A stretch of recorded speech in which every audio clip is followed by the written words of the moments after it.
네, 오늘 읽은 본문에서 예수님은 아주 근본적인 삶의 가치가 무엇인지 설명하고 있는데요. 그 핵심은 우리의 목숨을 위해서 또 우리의 몸을 위해서 염려하지 말라는 거예요. 아무것도 염려하지 말라.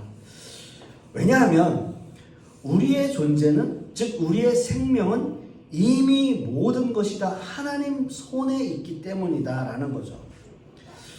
그러나 우리의 신앙은 또 우리의 현실은 늘 우리 앞에 놓여져 있는 그 삶의 현실 때문에 무너지는 거예요. 머릿속으로는 이해가 가요. 머릿속으로는 하나님께서 염려하지 말라고 그러셨지. 무엇을 입을까, 무엇을 먹을까, 무엇을 마실까 생각하지 말라고 그랬지. 걱정하지 말라고 했지. 하지만 내 현실 앞에서는 그게 무너지는 거예요. 내 어려운 현실 때문에. 지금 전 세계가 어찌 보면 여러 가지 어려운 일들이 많아요. 지구 반대편에서는 우크라이나 전쟁도 하고 있고 러시아와, 그리고 팔레스타인하고 이스라엘이 전쟁을 하고 있어요. 근데 이스라엘하고 팔레스타인이 전쟁을 하니까 우크라이나 전쟁을 하고 있나?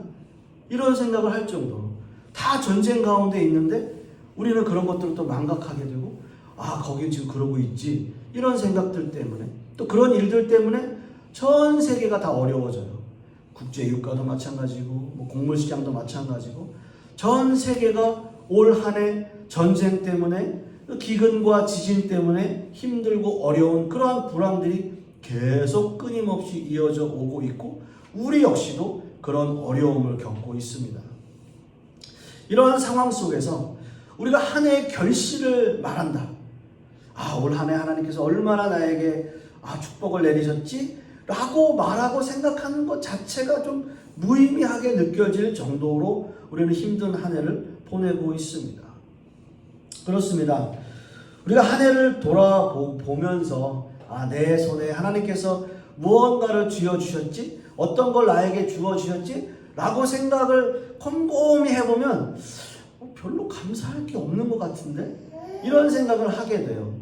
그런데 교회는 늘 이맘때만 되면, 이렇게 11월 달이 되어지고 이제 연말이 가까워 오면 교회는 늘 이맘때만 되면 감사하십시오. 감사하십시오. 잘 생각이 안 난다면, 그 감사가 올 한 해 생각이 안 난다면 옛날에 받았던 은혜 가지고라도 감사를 하십시오. 그래서 감사를 강요하고 있어요. 모든 사람들에게, 모든 성도님들에게. 정말 우리는 감사하고 있는가? 나는 감사할 게 있는가? 올 한 해 하나님께서 나에게 주신 은혜와 감사가 뭘까라고 생각을 하게 되는데, 교회는 감사를 강요한다는 거죠. 우리는 현실을 바라보면서 오늘 말씀처럼 무엇을 먹을까? 무엇을 마실까? 무엇을 입을까? 생각해보면 그렇게 감사할 것이 별로 없는데? 라고 생각을 할 수 있다는 거예요. 왜냐하면요, 우리는 늘 먹어도 늘 마셔도 우리는 배고픔과 목마름을 느껴요.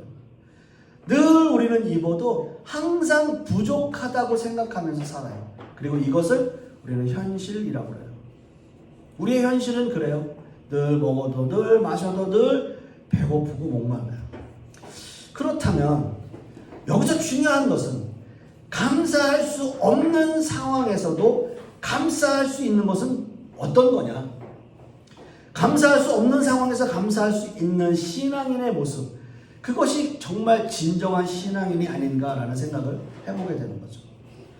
우리는 어떻게 우리의 삶을 통해서 감사할 수 없음에도 불구하고 감사할 수 있을까요?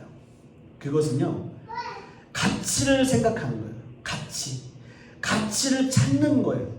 거기서부터 감사가 시작돼요. 우리는 먼저 감사의 가치를 생각해야 합니다. 우리가 드려지는 감사가 얼마나 가치가 있고 중요한 감사인지를 먼저 인식하는 거예요. 그 감사는 그저 한 해 내 손에 쥐어진 것을 감사하는 것을 말하는 게 아닙니다. 감사의 가치를 인식해야 되는 거예요. 누가복음 17장을 보시면 예수님이 예루살렘에 가실 때에 사마리아와 갈릴리 사이를 지나가고 있었는데요.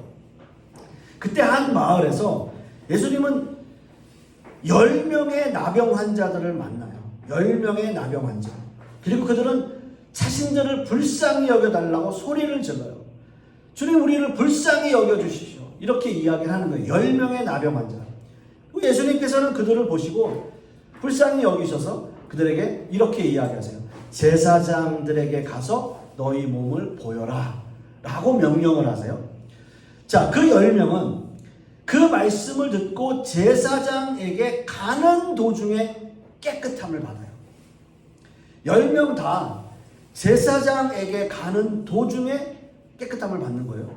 그 중에 한 사람, 사마리아 사람 한 사람이 하나님께 영광을 돌리며 예수님께 다시 돌아와요. 그래서 누가복음 17장 16절 말씀을 보시면 예수님의 발 아래 엎드려 감사하니 그는 사마리아 사람이라 라고 말씀하세요. 그리고 예수님께서 또 이렇게 말씀하세요. 17절 말씀에 예수께서 대답하여 이르시되 10사람이 다 깨끗함을 받지 아니하였느냐? 그 9은 어디 있느냐? 라고 말씀하세요. 10명이 다 깨끗함을 얻었는데 한 명 사마리아 사람만 돌아왔고 예수님께 왔고 그리고 감사했고 나머지 9은 자기 갈 길 갔다라는 거예요. 자, 이 말씀에서 중요한 건 뭘까요? 중요한 의미는 뭘까요?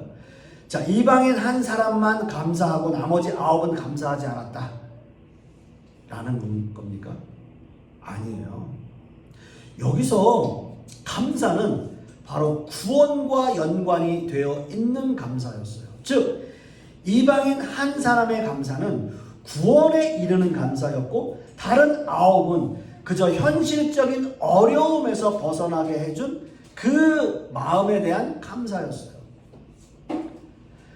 그 10명 중에 예수님의 존재에 대해서 자기네 구원의 존재에 대해서 깨달은 사람이 한 사람밖에 없었다.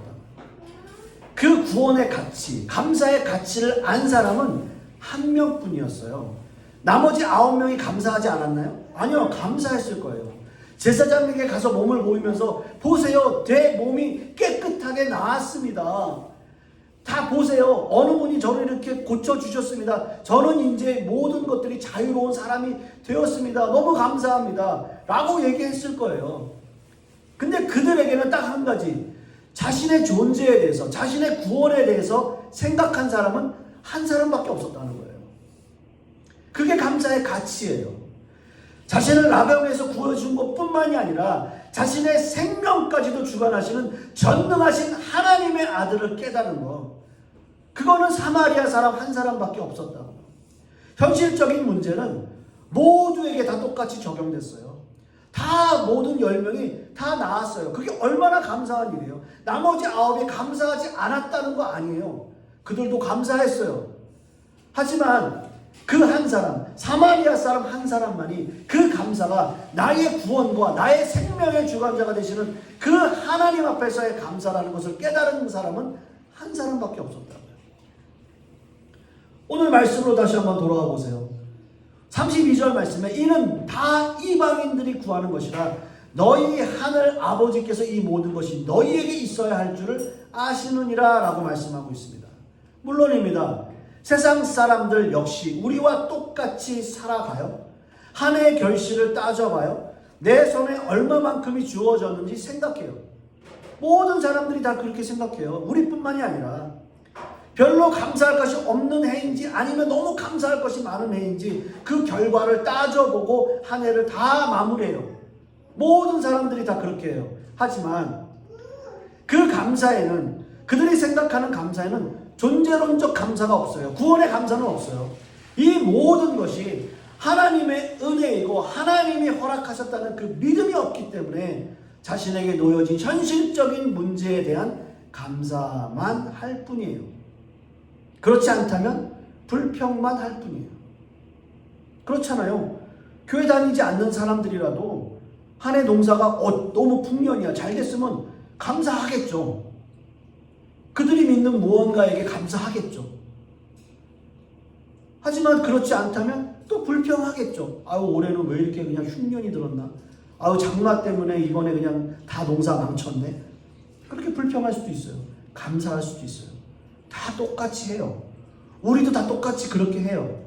하지만 그 감사가 누구로부터인가?